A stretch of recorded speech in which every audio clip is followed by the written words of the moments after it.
Poland نژاد یہودی آئزر بیری سن 1901 میں پہلی مرتبہ فلسطین آیا تھا۔ اس کی عمر 20 سال تھی۔ وہ اس یہودی تحریک کا خفیہ جاننثار تھا جو بڑی خاموشی سے ایک سازش کے تحت دنیا بھر سے یہودیوں کو فلسطین پہنچا کر آباد ہونے کا مشورہ دیا کرتی اور پھر اس کا بندوبست بھی کرتی۔ آئزر بیری نے حیفا سے اپنی عملی زندگی کا آغاز ایک راج مستری کی حیثیت سے کیا۔ جلد ہی اس نے اپنی کنسٹرکشن کمپنی قائم کر لی، لیکن چند سالوں میں اس کا دیوالیہ نکل گیا تو آئزر بیری پولینڈ واپس آ گیا۔ یکایک اس کی زندگی میں انقلاب آیا اور 1938 میں جب وہ دوبارہ اسرائیل آیا تو وہ یہودیوں کی خفیہ فوج کا جاننثار سپاہی تھا۔ 1948 میں جب اسرائیل کا ناپاک وجود قائم ہوا تو آئزر بیری لیفٹیننٹ کرنل کے عہدے پر ترقی پا چکا تھا اور ہیگنا یعنی یہودی فوج کی انٹیلیجنس سروسز شائع کا چیف بن گیا تھا۔ مکاری میں یکتا روزگار ہونے کے سبب وہ خفیہ امور کا چیمپئن سمجھا جاتا اور اس کا شمار ہیگنا کے معزز ترین افسران میں ہوتا۔ اسرائیل کے قیام کے ساتھ ہی جنگ کا آغاز ہو گیا تھا تو اسرائیل کی بقا کی ذمہ داری بھی ایک طرح سے آئزر کے کندھوں پر آن پڑی۔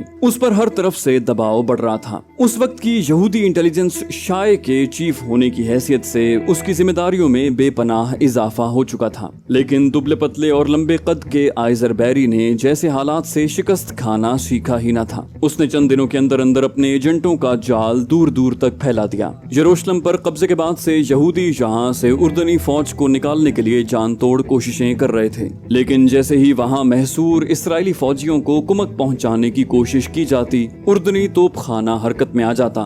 رات کے اندھیرے میں بھی جب بظاہر بہت محفوظ اور یہودیوں کے زیر تسلط علاقے سے کوئی بھی یہودی کینوائے گزرنے کی کوشش کرتا تو اردنی توپوں کے گولے بلائے ناگہانی کی طرح ان پر گرتے۔ اس کا مطلب یہی تھا کہ اسرائیلی لائنز میں کوئی جاسوس موجود ہے جو عربوں کو یہودی فوج کی نقل و حرکت سے آگاہ کر رہا ہے۔ اس صورتحال نے بن گوریان کو پریشان کر رکھا تھا۔ ایک روز تنگ آ کر اس نے آئزر بیری کو اپنے دفتر میں طلب کیا۔ تم کیا جھک مار رہے ہو؟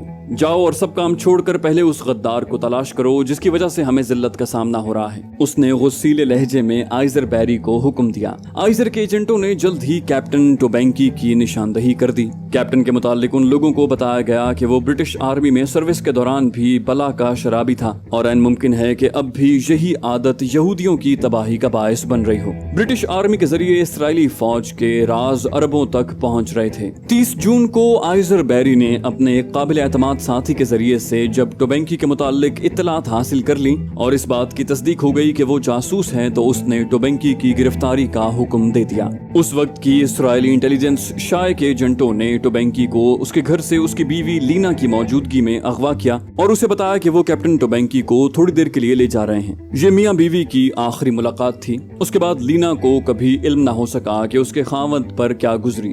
اس نے پولیس میں خاوند کے اغوا کی رپورٹ درج کروائی اور پولیس سے مدد مانگی، لیکن پولیس بھی اس معاملے میں بے بس تھی۔ بالآخر ایک روز سرکاری طور پر اس کے خاوند کی موت کی تصدیق کر دی گئی اور اخبارات نے خبریں شائع کی کہ اسے جاسوسی کے الزام میں موت کے گھاٹ اتارا گیا تھا۔ ٹوبینکی کی بیوی ایک کٹر یہودن تھی اور اس داغ کو اپنے دل پر لے کر مرنا نہیں چاہتی تھی کہ وہ ایک غدار یہودی افسر کی بیوی ہے جس نے ایک بیٹے کو بھی جنم دیا ہے۔ اسے یقین تھا کہ اس کا خاوند بے گناہ ہے، وہ کبھی اپنے وطن سے غداری نہیں کر سکتا۔ لینا نے ایک ایک کر کے اپنے آن جہانی خاوند کے دوستوں کی مدد سے عدالتوں کے دروازے کھٹکھٹانے شروع کیے۔ اس ضمن میں اس نے وزیر اعظم بن گوریان سے ملاقات کی اور اسے قائل کر لیا کہ اس کے خاوند کو افراتفری میں سزاوار ٹھہرایا گیا اور صفائی کا موقع بھی نہ دیا گیا۔ بن گوریان نے ذاتی طور پر اس معاملے میں دلچسپی لی اور اسے لینا کی بات کا قائل ہونا پڑا اور اس نے لینا اور اس کے بیٹوں کو نہ صرف سرکاری مراد دینے کا اعلان کیا بلکہ اس کی درخواست پر ایک اعلیٰ عدالت میں اس مقدمے کو پھر سے زندہ بھی کروا دیا۔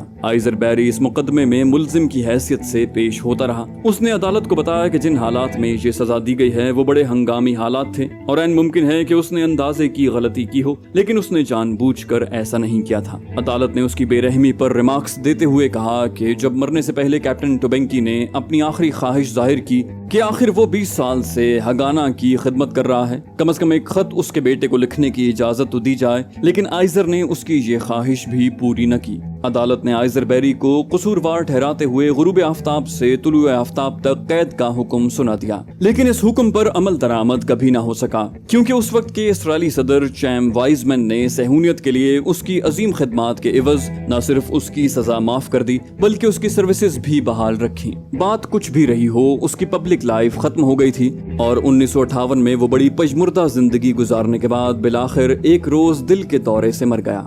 آئزر بیری کی موت موساد کی تاریخ کا ایک سیاہ باب ہے، لیکن اسے حسن اتفاق کہیے کہ اس کے ہم نام آئزر ہیرل نے اس کے بعد موساد کی کمان سنبھال لی اور اپنے پیش رو کی طرح اسرائیلی انٹیلیجنس کو مضبوط بنیادوں پر کھڑا کرنے میں کوئی کسر اٹھا نہ رکھی۔ 5 فٹ 8 انچ لمبے اگیتھا کرسٹی کے ناولوں کے شوقین آئزر ہیرل نے 1930 میں روسی ریاست لٹویا سے راہ فرار اختیار کی اور اسرائیل میں آباد ہو گیا۔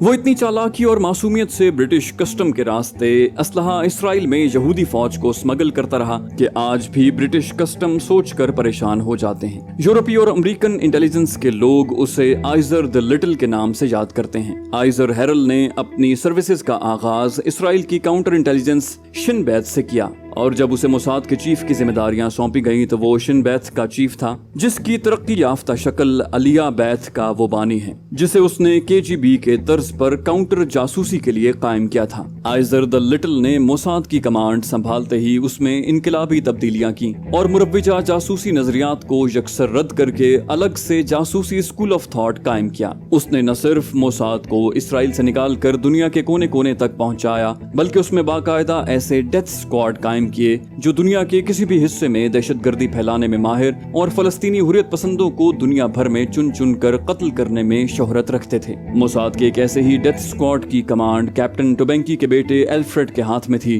جو آئزر دی لٹل کی خصوصی چوائس تھا اور جسے اس نے اپنے زیر سایہ بے گناہ اور معصوم فلسطینیوں کے قتل عام کی خصوصی تربیت دی تھی۔ ایلفریڈ نے شمون کی کمانڈ میں اپنی سروسز کا آغاز کیا تھا اور ترقی کرتے کرتے اس کے نائب کی حیثیت اختیار کر گیا تھا۔ شمون کی موت کی خبر اسے حیفا میں اپنے امریکہ میں موجود خصوصی ایجنٹ کے ذریعے موصول ہوئی تھی اور اس نے قسم کھائی تھی کہ وہ اپنے سابقہ آن جہانی استاد شمون کا بدلہ ضرور لے گا۔ موساد کے ہیڈ کوارٹر میں وہ اس وقت بریگیڈیئر شمیر کے سامنے بیٹھا تھا۔ اسے امریکہ سے واپس وطن لوٹے ابھی صرف 1 ماہ ہی گزرا تھا جب شمون کے ساتھ یہ حادثہ گزر گیا۔ کسی حد تک وہ خود کو شمون کی موت کا ذمہ دار قرار دے رہا تھا کیونکہ اس کی امریکہ میں غیر موجودگی کے دوران یہ حادثہ پیش آیا۔ بریگیڈیئر شمیر ڈیتھ اسکواڈ کا سربراہ تھا۔ دنیا بھر میں موجود موساد کے تربیت یافتہ قاتل اسرائیلی وزیر اعظم کے بعد صرف اس کو اپنے کسی بھی عمل کے لیے جواب دہ تھے، ورنہ کسی کے سامنے بھی جواب دہ نہیں تھے۔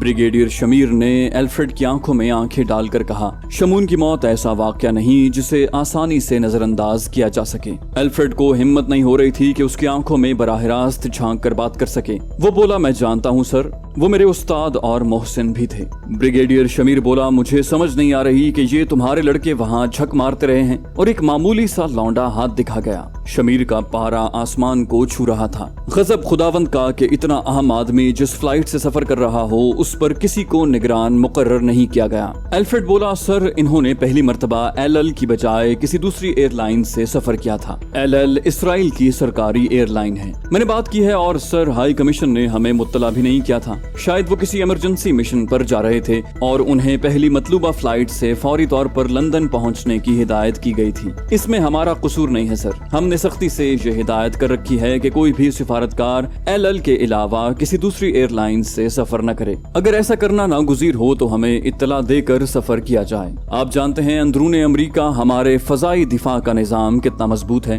لیکن یہ ہمارے لوگ CIA اور FBI کو اعتماد میں لینا ضروری سمجھتے ہیں۔ ایلفریڈ نے تصویر کا دوسرا رخ بریگیڈیئر کو دکھانا چاہا۔ بریگیڈیئر بولا، بات کچھ بھی رہی ہو، یہ عظیم اسرائیل کی عزت کا مسئلہ ہے۔ اپنے ہر ممکن ذرائع سے قاتل کو تلاش کرو اور مار ڈالو۔ ان لوگوں نے لمبے عرصے کی خاموشی کے بعد یہ وار کیا ہے، اور وہ بھی اتنا جان لیوا۔ معلوم ہوتا ہے کمبخت دوبارہ صف بندی کر کے میدان میں آئے ہیں۔ بریگیڈیئر صرف مطلب کی بات سننے کا عادی تھا۔ ایلفریڈ بولا، آل رائٹ سر، میں کل ہی واپس جا رہا ہوں۔ بریگیڈیئر نے اس کے کندھے پر ہاتھ مارتے ہوئے اسے تھپکی دینے کے انداز میں کہا، wish you all the best boy. اگلے روز رات کو تل اویو سے جانے والی LL کی جمبو پرواز کے ذریعے ایلفریڈ نیو یارک کی طرف عازم سفر تھا۔